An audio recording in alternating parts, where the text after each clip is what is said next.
There's a record button. Is that recording? I have no idea where to look because the viewfinder is there and the lens is there. And the viewfinder 3 backwards. Hi, so hi, how you doing? Oh man, I don't look good. Okay, don't look at me. Look at this picture. Hi. This is. I thought I'd just show you this. I was going to read this, but I thought I'd do it right from the start. So it is now. 17:10 p.m. on Saturday, the 27th of July, 2024. I sat down here this morning at about 10 o'clock with the intention to write a new song to play, just so I could try and stand up, because obviously the paralysis in my legs is spreading big time now, really big time. And I think I started this about 10 o'clock, and so I can't do the maths. 7 hours later, let me turn the...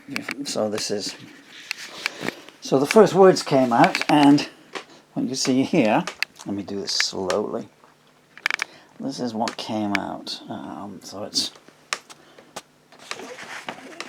I'm sure that's not showing too clearly, but anyway, so here. This is just how they've come out of me, and I've just screwed them around.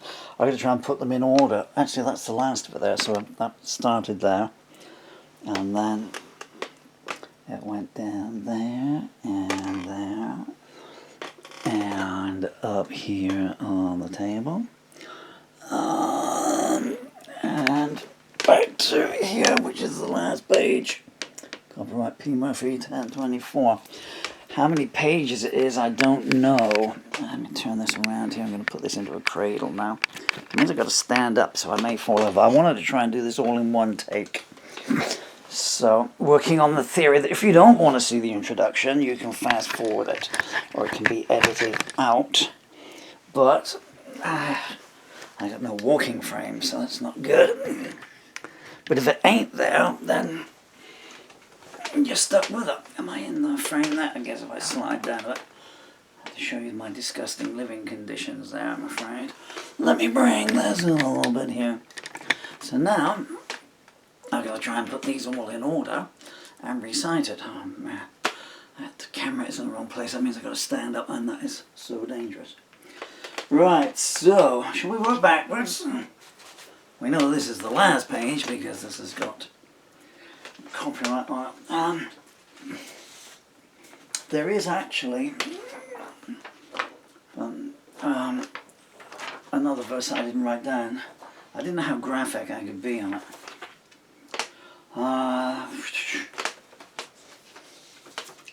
Okay, I don't know where that came from.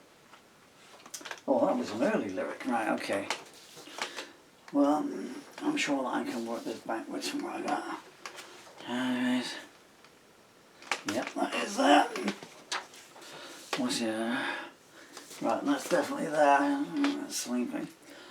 Right, so.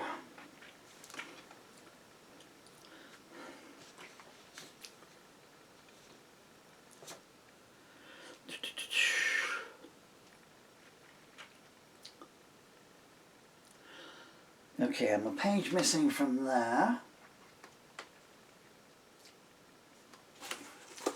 Okay, so this is probably not going to work out, but I will try.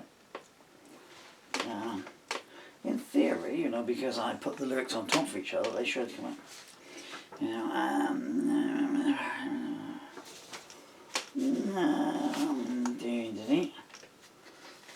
well,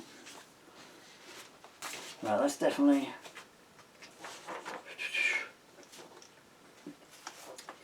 Right, that's definitely the first page, and I can always tell the first page because there's a little gap there, because I never think of a title. Well, actually, I knew this song was going to be called Juliette from the start. So, these must go this way, right? Yeah, no, and that.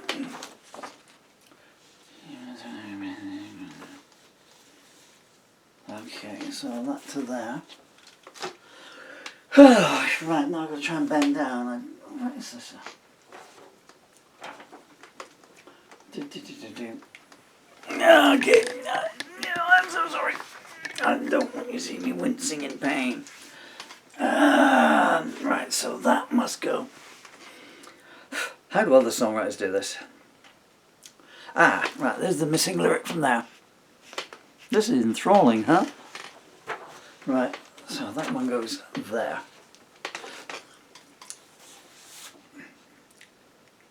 Yeah, so that one there. That definitely goes there. Okay, folks, we're near there. So that one there. I'm not entirely sure where that one goes, but now I need to just bend down here.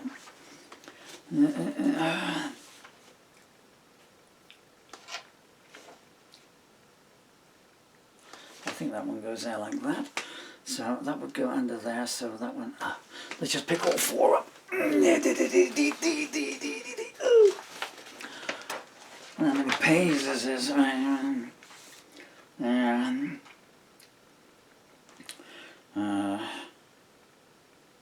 Right, okay. That's another time.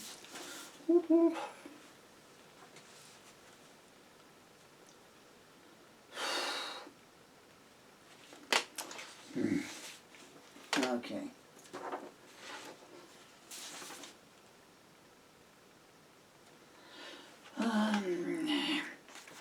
Sometimes when I'm doing this, I put the numbers on the back man.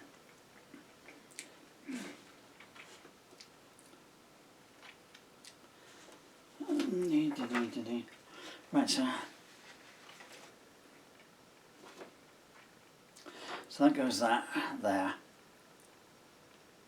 Right, that definitely goes there. Okay.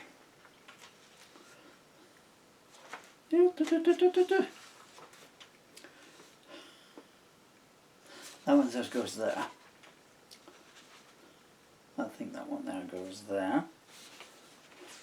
So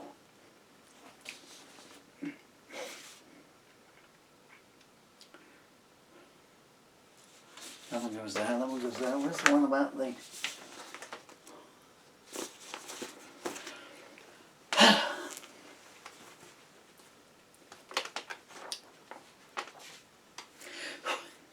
Right, there's one.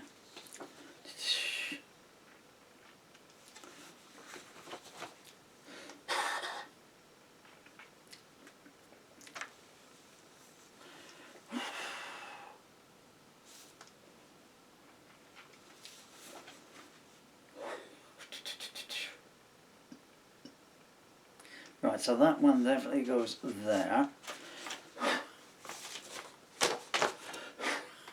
No, that's wrong. That's one bends there.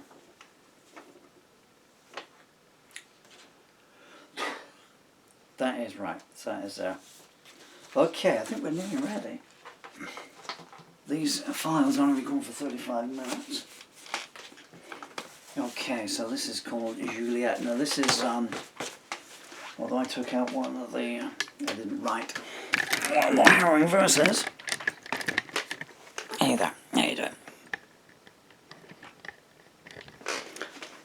Is that the right place? I need to see pictures of my artwork behind me.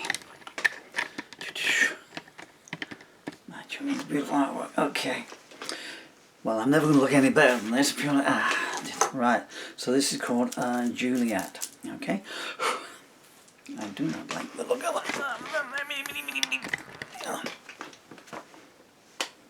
Got to look there. Normally I've got a flashing light and there isn't one.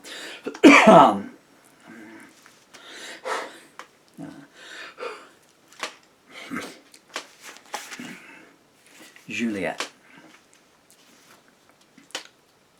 I did have a Juliette in mind when I was writing that. The story does not pertain to her, I don't think. Maybe it does. I hope not.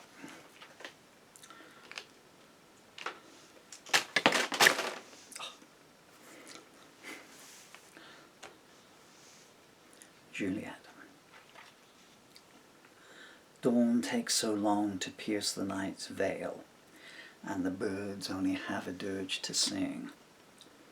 Another empty morning with a black-eyed tale, and dark portents of what the dusk will bring.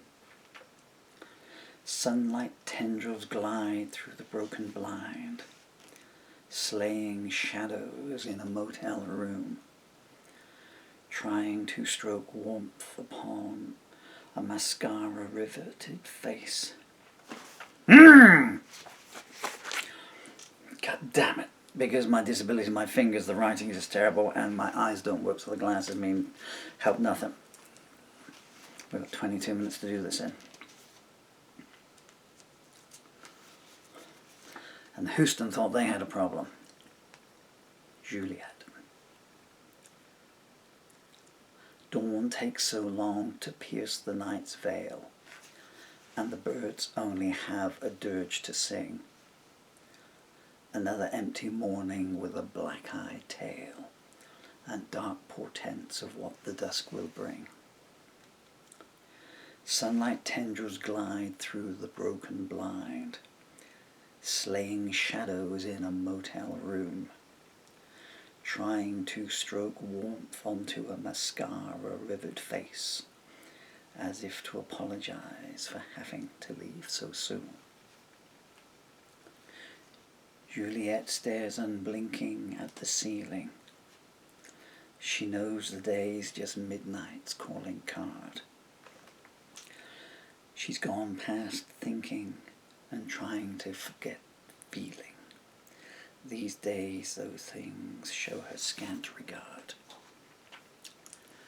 Tommy comes in whistling from the shower, throws her clothes into her face and finger clicks.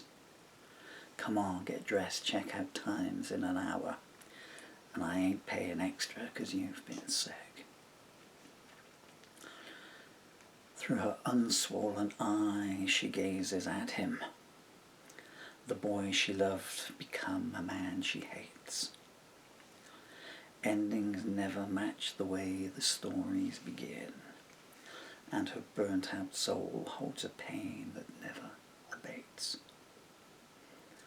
She lifts her head and winces as she does so. Her cheek is swollen, dried blood blocks her nose. Tommy said no limits and they laughed, let's go. He counts the cash as she lost count of the blows. 17 seemed 1,000 years ago. Happiness feels like a myth that doesn't exist. Around each soft-scent rose, choking weeds do grow, and the first step to damnation is off the kiss. Tommy was the small-town boy made good. He came home with the car, the cash, the look, flashing poor white smiles around the neighborhood. How he came by it all stayed a closed book. All the girls vied for his attention. They'd toss their hair and drop unsubtle hints. Juliette was shy in each way you could mention, and at innocence the devil's eye seldom squints. Tommy's snake or tongue dripped its charm, flattery and persuasion in equal measure. If you really love me, was his means to disarm. What better way to plunder sacred treasure?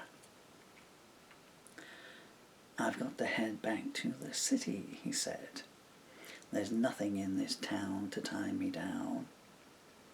Non-entities and people who are the walking dead.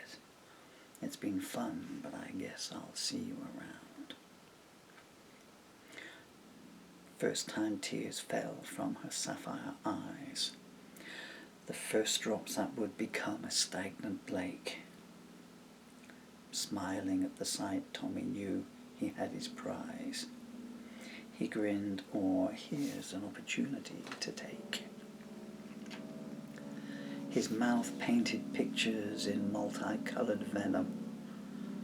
Come with me, please, I can't bear to leave you behind.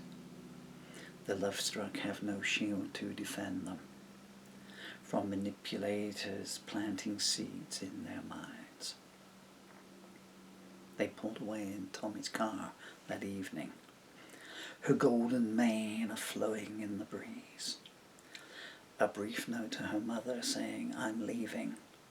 I'll be safe with Tommy, so put your mind at ease. I promise I'll write you when we're settled. I'm sure I'll have lots of exciting things to say." Each night she rereads that note, worn and crumpled. She hasn't heard a word from her daughter to this day. Tommy's panache didn't match his dwelling, a one-room cold water place down by the docks. It's only temporary, he'd keep on telling. We'll soon have a place that doesn't need so many locks.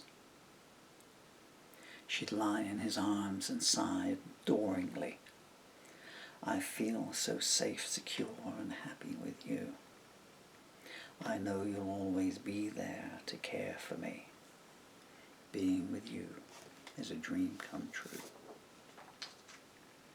He would never tell her what he did for money. Each time it arose, the subject would get changed. But slowly, as the weeks passed, she started to see something on the balance sheet looked strange. Some days his wallet would stay empty. She got used to sometimes going without food. Then Tommy would go out at night and come home with plenty. But now there was a mask upon his mood. He used to make love to her with warmth and tenderness. He taught her to be adventurous and free. More and more often now it seemed he could not care less, and he'd get angry when she'd ask, "Is it me?" His phone was always piercing their sleeping. He'd rise, get dressed, and leave without a word. She wondered what secrets he was keeping, coming home agitated and disturbed. One day she saw two men driving his car away. She asked him why in surprise. His mouth stayed silent, but his fists had plenty to say. That was the first of her black eyes. The next day came a claim of repentance, same old sentences that always spring forth. "I'm tired, uptight, I've made some bad investments. I'm thinking we should try our luck up north." She said, "I'll try to be more understanding," taking a blame that was not hers to bear. "When you fall in love, you don't see where you're landing." She said, "All your problems are mine to share." She never saw then the malevolent gleam that spread across his demon countenance. A lifetime from now, she'll recall that it seemed to be the moment he dropped all the pretense. Things were keeping on, getting tighter. The TV went and the rent was overdue. When she went to the corner shop, her fingers were getting lighter. Steal or starve, which would you do? "Wake up, sleepyhead," she heard him whisper. "Have you forgotten you're 18 today? These are for you," he said, and kissed her. Flowers, perfume, and some high-range lingerie. She threw her arms around him and hugged him. "I love you, Tommy, always and forever. I'm glad you said that, my darling. There's something I want us to do together." He passed her the gift bag and said, "Put these on for me." She blushed as she viewed the boudoir apparel. When she was dressed, he said, "Now pose provocatively. I've bought us a camera as well." "Oh, Tommy, no, I couldn't." I'm too embarrassed to do that. I thought you loved me, he responded. The words hit her harder than a slap. Anything for you, she said hesitantly, and curled herself on the bed. He barked, I've been here, waiting patiently. Now prove to me you mean what you said. He told her how to position herself as the camera clicked incessantly. After capturing her from all angles, he said, I want something else.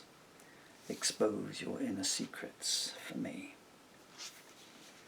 She wanted to refuse, but she did not dare. He smiled and said, show me what you've got. More than her emotions were being laid bare. Still she glowed with pride when he groaned, oh, you are so hot. She glided seductively in satin and lace, to the delight of her lens-eye paramour. She said, please, darling, don't show my face. One look told her the request was ignored. Don't worry, Angel, these will stay private. I just wanted to document how beautiful you are. Undressing, he said, now let me prove it.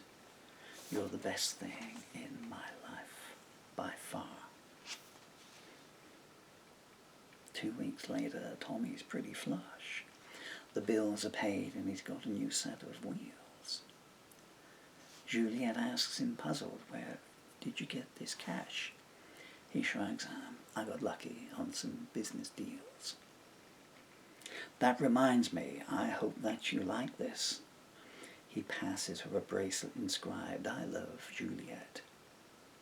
She gasps, it's beautiful, and slips it on her wrist.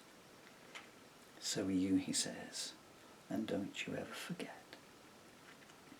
The good times seem to be getting better. They move to a new apartment, paying 2 months in advance.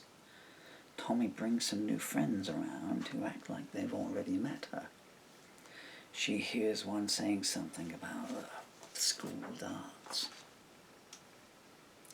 The next night, Tommy grins, I'm feeling spicy. From a bag he produces a student's uniform. He says, put this on and entice me. Loads the camera and orders, show me where it's warm. Things start to settle into a routine. Tommy gets more distant even when he's home. Some nights he walks in wired, and then he gets real mean. Her teenage dreams are starting to corrode. One Sunday morning, Juliette goes for a walk. 2 women pass her. She thinks she hears her name. She asks, do I know you? I thought I heard you talk. One hisses, have you got no sense of shame? She walks away uncomprehending. Arrives home early and catches Tommy by the bins. In his guilty hands, all the letters home she thought he was sending. Naivety falls and reality begins. I know your mother hates me, he stammers, and I thought she'd try to come between us. Juliette can't hear him. All that matters is that she's surrounded by the shards of trust. She thinks long and hard about leaving, but he deals his aces, charm and remorse. By the time he's finished, even she's believing she's the one who steered their love off course. 1 month on and things have gone awry. Tommy's luck seems to have slid downhill. She hears him on the phone saying, the powder has run dry and I can't pay what I owe with a packet of pills. His voice descends into a murmur. It's hard for her to make out what he's saying. Something about a good little learner and a fast learner, or she better start praying. She feigns sleep when he returns. It's no longer the only thing she feigns in this bed. No one to turn to confide her concerns. She decides to forget what was said. Tommy is up and about early. Brings her breakfast in bed as a treat. He says, "My perfect darling, you complete me. Don't fret about things. We'll soon be back on our feet. By the way, I've got to make a business trip. I meant to say, but it slipped my mind. Why don't you come too, now that I think of it? We'll make a holiday break of it this time."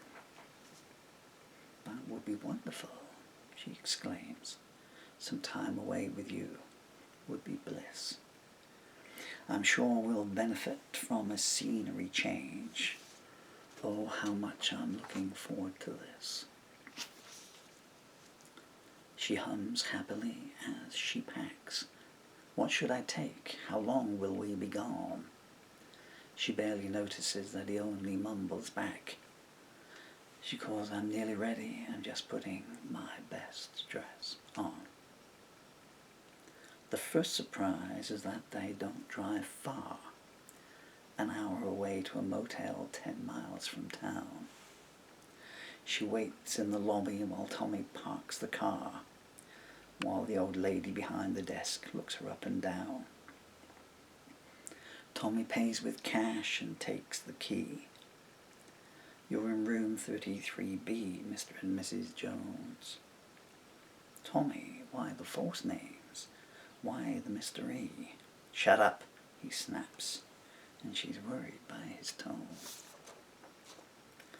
The room, like the motel, has gone past its prime. They might change the linen, but not the air. He glances at his watch and tuts at the time, takes her bag and puts it behind a broken chair.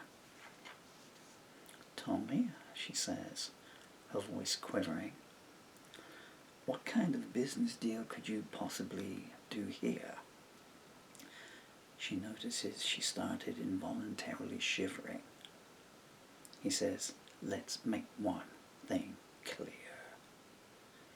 You just do what you are told, and everything will be fine.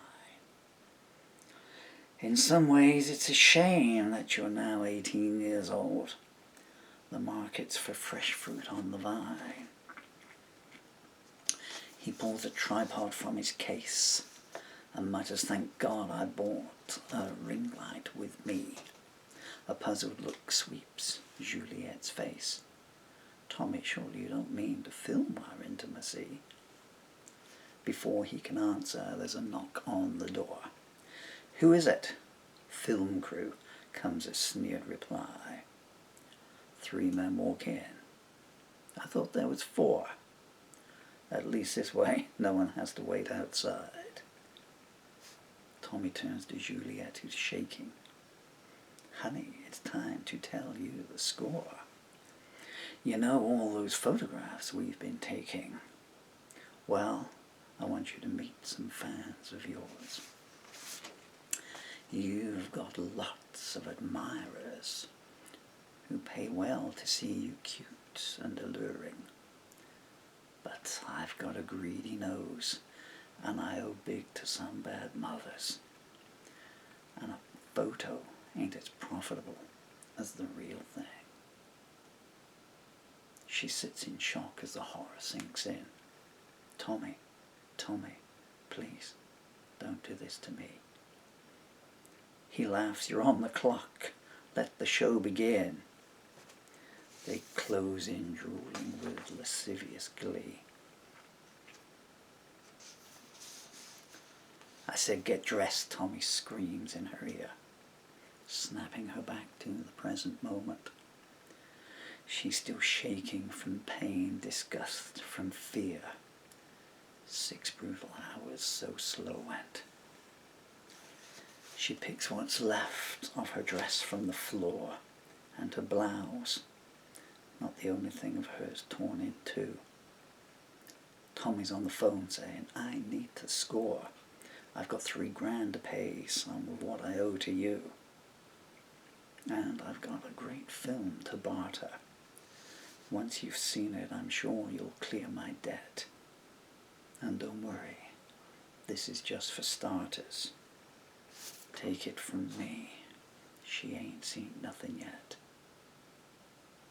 You're gonna be a big star, Juliette.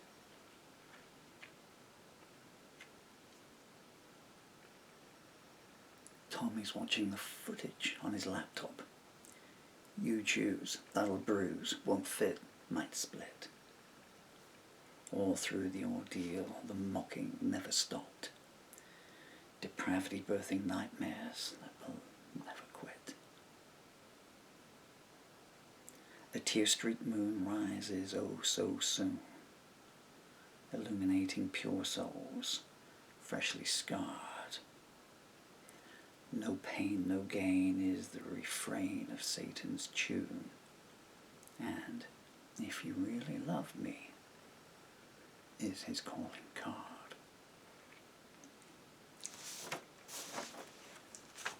I apologize most profusely for my disabled mouth there. So that is, considering I'd only just written it and we got through it in one. So that's, well, I guess that probably will be the last thing I ever write. So, not bound to go. I should just, the last two verses are a kind of a postscript. I think I have a few seconds left of the thing here. Can you see my son's elephant on the wall behind me? He did that when he was 3 years old, so talented. So, the last page, I'm sure you believe me, I figured any kid's going to cover some of my face up. The last page, so the last line, the last verse was going to be the third verse from the end. Take it from me, she ain't seen nothing yet. That was one of the lines, actually, that I had the most trouble writing. You ain't seen nothing yet, or she ain't seen nothing yet. I wanted it to be really, you ain't seen nothing yet, because the she ain't seen nothing yet was even more depraved, from this vermin here. But it was in keeping with the character. So that's why it has that extra rhyming line at the end, where he looks over, you're going to be a big star, Juliette, But then there was like a little poster, so more verses kept coming. And I put that there, so it's on here. I think that when I do this again, if I ever get to do this again, and I'm certainly never going to be able to sing it, am I? I thought it was just going to be a 4-verse song, I wouldn't sing the last 2 verses, but they're there. And there was another verse I left out. I couldn't write it. The words came to me, but it was about in the motel, I left it out, and people can either leave it to their imagination or not imagine it. I wasn't, even as a storyteller, as a songwriter, I wasn't going to put what was there in there. I was going to call it Desecration of Beauty, but Juliette was the title. Came through. Anyway, so I think I've talked to the end of the file here. Thank you so much for your patience. And as I say, if you don't want to view the opening lines, too late now, huh? I've been Paul Murphy, and I hope to be for a little bit longer at least. Thank you so much for your time. Please take care of yourselves, and remember, the first refuge of the scoundrel is, if you really love me,